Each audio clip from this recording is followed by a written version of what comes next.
예. 인사 말씀을 다 드리고 다시 영상을 찍게 돼서 참 송구스럽습니다. 그러니까 지금 제가 영상을 제작한 지 지금 너무 오랜 시간이 지나서요. 지금 정신이 너무 피폐해져 있는데 그 뒷면에 작성했었던 공소사실제 5항과 관련된 이 부분 내용을 제가 생략을 했었는데요. 지금 빠뜨렸었는데 이 부분에 대해서 한번 법리 내용을 한번 검토해 보도록 하겠습니다. 뭐 편의상 녹색을 표시하겠습니다. 그러니까 공범인 구여순에 대해서는 확정 판결이 있었습니다. 확정 판결이 있었고, 이제 이 피해자 안꽃잎에 대한 명예훼손, 이거 피해자 안꽃잎에 대한 사자 명예훼손, 이 두 부분이 있는데, 이 친고죄에 해당되는 그러니까 우선 반의사 불법죄에 해당되는 명예훼손부터 보시면은, 이 부분에 대해서 피해자가 고소제기 이후에, 그러니까 공소제기 이후에 처벌불원의 의사표시가 있었던 것을 확인하셨습니다. 그러니까 이 부분에 대해서는 이 처벌불원의 의사표시가 있었기 때문에 327조 6호의 공소기각 사유가 있다라는 결론으로 이제 가실 수가 있게 되는데요.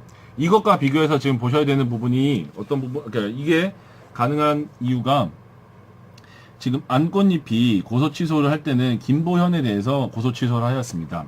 근데 공범인 구여순이 지금 이미 1심 판결이 선고가 됐고 확정까지 난 상황입니다. 근데 이런 경우에 있어서도 그 처벌불원의 의사표시가 공소기각의 결정에 영향을 미칠 수 있느냐, 이 부분에 대해서 우리가 이제 잘 알고 있는 이제 법리를 이제 검토하게 됩니다. 그래서 이 고소불가분의 원칙이라는 불가분 원칙, 이 부분 검토를 하게 되는데요. 그러니까 형사소송법에서 규정하고 있는 고소불가분 원칙은 반의사 불벌죄, 상대적 친고죄 이런 경우에 적용이 되지 않는다는 걸 여러분도 아실 겁니다. 그렇기 때문에 이 부분은 처벌불원 의사표시가 있고 심지어 공범자에 대해서 1심 판결이 확정되고 난 다음이라도 처벌불원의 의사표시만으로 공소기각 사유가 있다라고 결론을 내릴 수가 있는 반면에, 그러니까 안꽃잎에 대한 사자 명예훼손죄를 보시면 이 부분은 우리가 진정한 의미의 이제 친고죄에 해당되는데요. 그 부분이야말로 이제 고소 불가분 원칙이 적용이 되기 때문에, 그러니까 이미 1심에 공범자에 대해서 1심 확정 판결이 있고 난 다음에는 고소 불가분의 원칙상 공범자인 구여순에게도 그 효과가 미칠 수가 없는 한계가 있기 때문에 우리 판례는 해석상 공범자 1심 판결이 확정된 다음에 있는 고소 취소의 경우에는 그 공소기각으로서 효력이 없다. 그래서 공소기각 사유가 되지 않는다. 라고 판단하고 있습니다. 그래서 이 부분은 공소기각으로 가는 부분이 아니게 됩니다. 그래서 이 고소 취소가 있었다는 변호인의 주장은 이유 없다라는 판단을 하시게 되고요. 변호인이 또한 여기서 공소시효 도과를 주장하게 됩니다. 처음 영상에서 보셨다시피 공소 제기부터 5년도 더 이전인 2011년 3월 20일 범행이 있었기 때문에 이른 공소시효가 지금 완성된 것처럼 보일 수 있기 때문에 여기 면소 물음표를 적어놨었던 건데요. 지금 보시다시피 공범인 구여순에 대해서 확정 판결이 있었습니다. 그래서 공범인 구여순에 대한 공범에 대해서 공소 제기가 있고, 그리고 판결이 확정되기까지 이 사이의 기간은 공소시효는 중지가 됩니다. 형사소송법상 중지가 되는데, 그렇기 때문에 2011년 3월 20일 범행일과 이제 2016년에 지금 8월 달에 공소 제기가 있었는데, 이 사이 기간이 비록 5년이라고 하더라도 이 5년 중에서 이 공범자에 대해서 공소 제기가 있었고 확정이 난 이 중지된 기간을 이제 빼게 되면은 이거는 확실하게 이제 5년 이하가 됩니다. 5년 미만이 됩니다. 모범 검토 보고서를 이제 추후에 같이 보시게 되면 이 부분에서 구체적인 날짜를 이제 계산해 주게 되는데요. 우선은 지금 현재 메모를 잡는 데 있어서는 그러니까 공범자 구여순에 대한 확정 판결 그 사본을 보시면서 그러니까 중지됐던 기간이 적어도 그러니까 지금 따지고 나면 5개월보다도 당연히 깁니다. 그래서 이게 적어도 5년이 되지 않았다는 걸 확실히 확인하시면 이 부분에 대해서도 면소 사유가 없다. 변호인의 주장은 이유가 없다라고 이제 배척하실 수 있다는 걸 아시게 됩니다.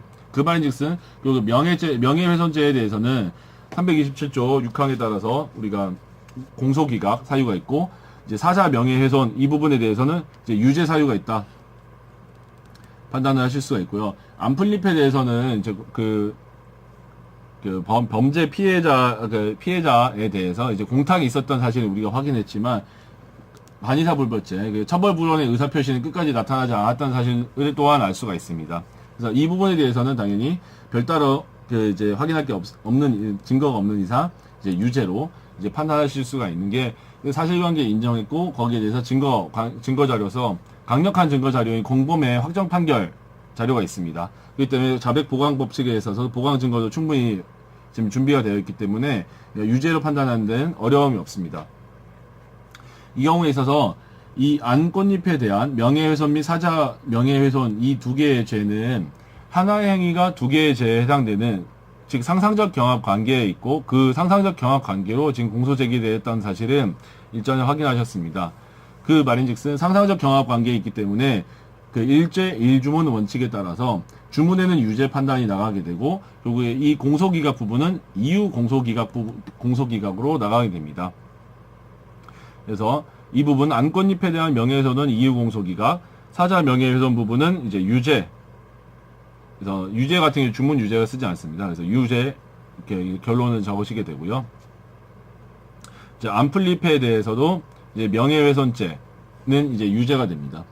그리고 앞서서 이제 이것도 말씀드렸지만 안꽃잎과 안풀잎 같은 경우에도 하나의 행위로 지금 두 명의 피해자의 명예를 훼손한 것에 대해서 우리 판례 법리상 상상적 경합으로 판단하고 있습니다. 그렇기 때문에 이제 일죄 일주문 원칙을 적용해야 되는데 이 유죄 같은 경우에는 뭐 안꽃잎에 대한 지금 유죄가 주문이 나가고 안풀잎에 대해서 유죄가 나간다 하도 일죄 일주문 원칙에 반하지 않습니다. 수업 시간에 많이 배우시겠지만 유죄와 같은 경우에는 결국 이제 처단형을 구하신 다음에 주문에 처단형 하나만 나가기 때문에 그 모든 각 유죄 사실들을 모아서 하나의 죄. 그래서 일죄 일주문 원칙에 반하지가 않습니다. 이 부분에 대해서 자세한 내용은 이제 수업 시간에 확인을 하시고요.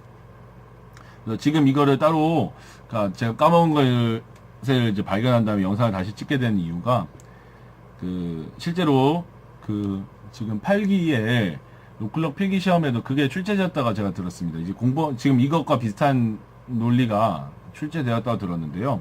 그만큼 공범인 공동피고인, 공범 아닌 공동피고인의 그 전문 증거로서의 전문 법칙의 그 증거 능력 판단하는 부분도 상당히 중요하고 자주 빈출되는 것뿐만 아니라 지금과 같이 진정한 의미의 친고죄 내지는 상대적 친고죄, 반의사불벌죄 이 각각의 경우를 나눠가지고 고소불가분 원칙이 적용이 되느냐, 공범자가 1심 판결이 확정된 다음에도 처벌불원 의사표시를 할 수 있느냐, 그리고 이제 뭐 공범자의 확정 판결이 있는 경우에 그 공소시효가 중단이 되느냐, 이런 문제들이 상당히 이제 자주 빈출되는 함정들입니다.